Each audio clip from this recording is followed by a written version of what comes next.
Defining your niche on YouTube. More questions to ask yourself.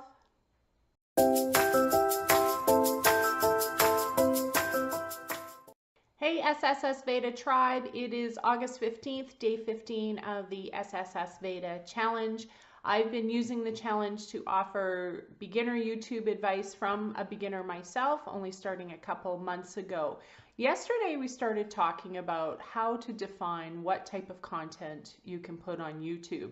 And we discussed looking at your hobbies, interests, perhaps even your vocation as a good starting point. The question I want you to ask yourself today is, what is it even digging deeper into that hobby that perhaps has never been done on YouTube, and you can carve out your own niche with that particular skill? So for example, yesterday we talked about starting a YouTube channel if knitting was your hobby or passion. And there are a lot of great YouTube channels about knitting. The reason I know that is I'm a beginner knitter, and so I was looking at some videos on how to knit. Drilling down into the topic of knitting, there are a number of different subtopics or other things about knitting that you could potentially create content about. For example, if you are really good at creating tea cozies and knitting different styles of tea cozies, that's something incredibly niche inside of the larger world of knitting.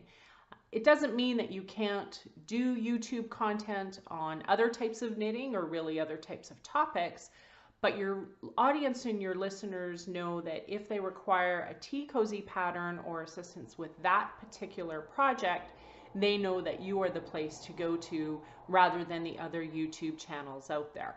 So that's my advice today, is to challenge yourself to dig a little deeper into your passion and interests and find out if there's something really niche that perhaps hasn't been done on YouTube that you can now explore and create as your niche.